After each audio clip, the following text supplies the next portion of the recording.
Live from WTVO Rockford and your home team. Eyewitness News at 5 starts now. A federal trial is set for Floyd Brown, the man accused of killing a sheriff's deputy in 2019. Jury selection is underway in Rockford. A local woman takes action to protect her neighborhood. The risk for fires when homes go vacant. And it's time for annual spring cleaning. A local expert breaks down the best way to dispose of your trash. Good evening, I'm Mimi Murphy. Eric Wilson is off this evening.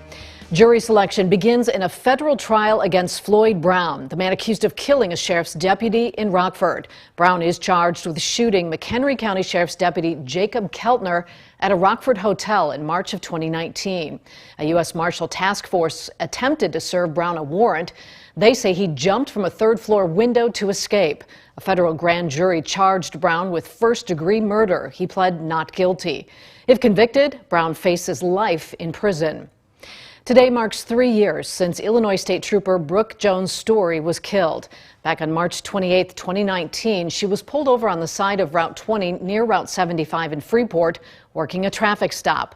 A semi-tractor struck her patrol car before hitting Jones Story and the truck she was inspecting. The Route 20 overpass in Freeport has since been renamed in honor of the trooper. A former Cherry Valley police officer learns how long he'll spend behind bars after he's found guilty on charges of child pornography. Adoniel Molina is sentenced to 4 years in the Department of Corrections for possessing the material. The 38-year-old was convicted of grooming an 11-year-old girl online. Molina can't have any unsupervised contact with minors except for his own children. 2 people were hospitalized after a late-night crash in Roscoe. Harlem Roscoe firefighters responded to a 2-vehicle crash at Highway 251 and McDonald Road last night. Officials say one driver was extricated and taken to the hospital along with a passenger. The driver of the other car is expected to be okay. The crash is still under investigation. Janesville police arrest a man suspected in a number of burglaries over the past week. Officers responded to Bumper Auto Parts on Center Avenue early Sunday morning. They later spotted the suspect in the 500 block of Prospect Avenue. Police say 37-year-old Joseph Olson was found with stolen property and narcotics. They linked him to 12 burglary cases. Olson is currently being held in the Rock County Jail. Officials confirm more layoffs ahead for workers at the Belvidere assembly plant. Stellantis says the staff reductions will include retirement packages for eligible employees. The company says the plant will be able to operate in a more sustainable manner.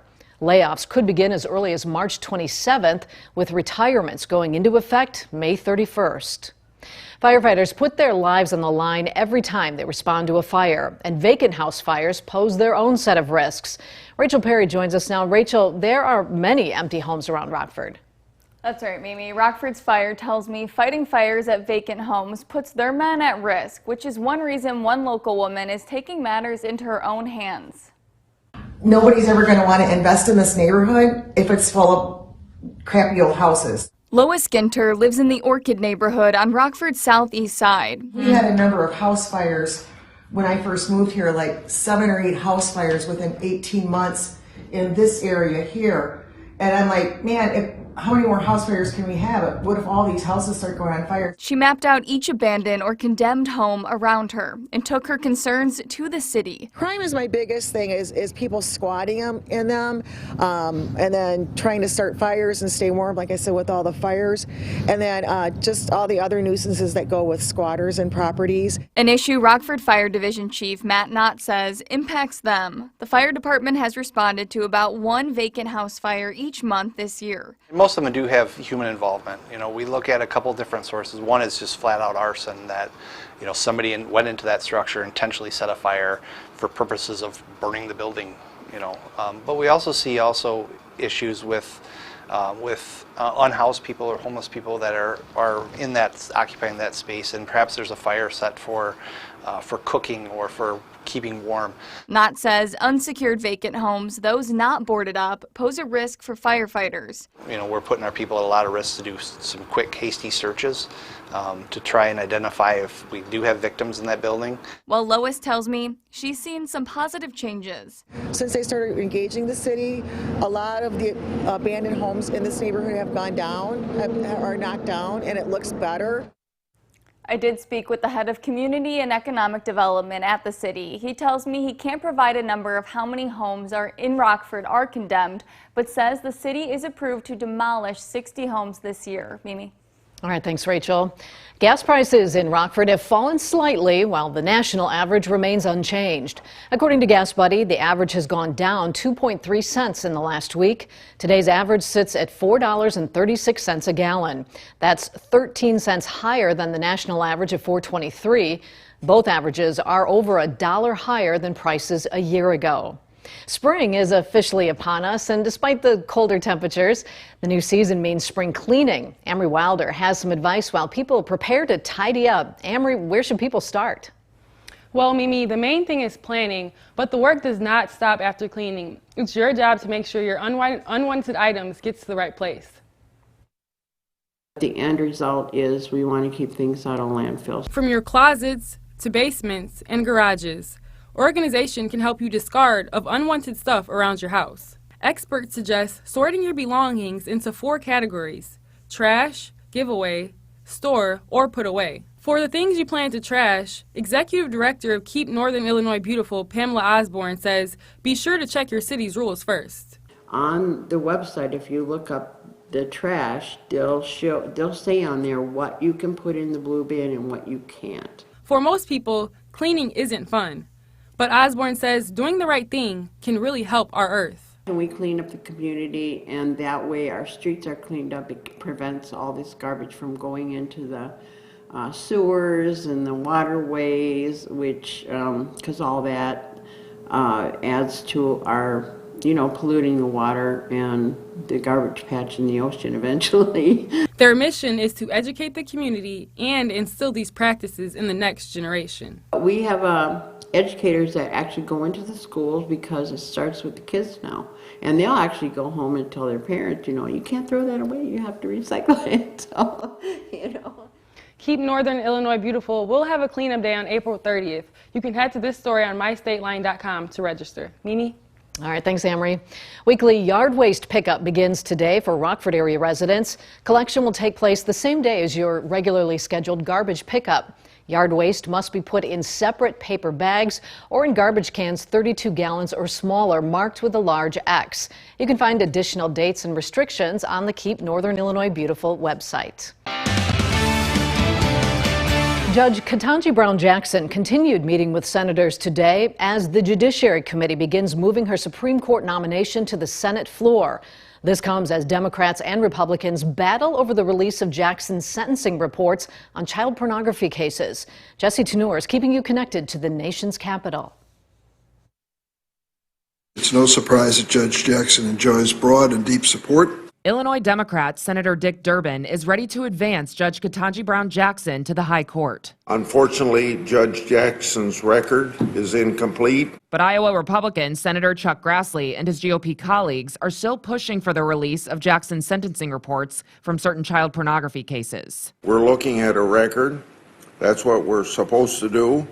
It appears the White House want to hide that record. Throughout last week's hearings, Jackson defended her sentencing record. In every case, I did my duty to hold the defendants accountable in light of the evidence and the information that was presented to me. And Monday, President Joe Biden reiterated his support. A woman who is totally, thoroughly qualified.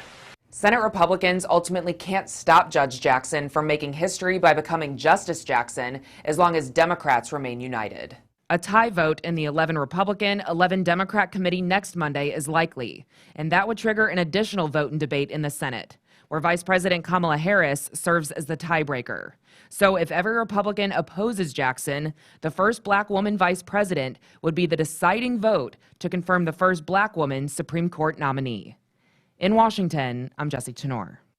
Now, your first warned weather forecast from Chief Meteorologist Candace King. Well, our temperatures once again this afternoon staying on the cooler side. Most of us in the 30s. We just bumped it up to that 40-degree mark here in Rockford. 38 in Freeport, 37 now in Janesville, Belvidere, Rochelle, 39 our current temperature in Dixon, 34 for our weather watcher Ben in South Beloit. No rain today, but check out that dew point. We have had some pretty dry air overhead these last couple of days. Those single-digit numbers will play a little bit of a factor into just how quickly we start to see some rain move in for tomorrow afternoon. 36 for our weather watcher here, Bob, on the southeast end of Rockford. We've had sunshine, plenty of it through this afternoon. Just over the last couple of hours, you've noticed a little bit more cloud cover rolling in, and we'll continue to see those clouds kind of thicken up as we go through the night tonight. That's because we have warmer air positioned to the southwest along with a warm front. That's where those clouds have been developing from. Now, from that on radar, you see some very light radar returns, but none of that is actually reaching the ground. We have to go back to that dew point temperature. Remember our weather watcher numbers in the single digits? We have some very dry air overhead thanks to a strong high pressure system kind of anchored over Wisconsin, stretching down through the Great Lakes. So it's really pulled in that dry air. It'll take a little time before we start to see that atmosphere begin to saturate over the next 24 to 36 hours as these two low pressure systems just off the west coast move closer to us. That's where our next chance for rain, and could be a good soaking rain Tuesday into Wednesday, comes to play. So let's put this all together with Futurecast. We are dry through the night tonight. Temperatures will stay in the mid and upper 20s through the overnight with that cloudy sky. We start our Tuesday off with a cloud cover as we begin to see that initial push of warm air move in and a little slug of moisture aloft. Futurecast wants to give us some light showers mid-afternoon tomorrow. While we see that moisture in the middle part of the atmosphere, I still think we're a little dry down here. So we might actually get some of that to evaporate before actually reaching the ground. I'm still holding on to just a very light shower during that time, but a better chance for rain and even some thunderstorms will arrive overnight Tuesday into Wednesday. That's when that low pressure system comes in, and that's when that warm front comes through.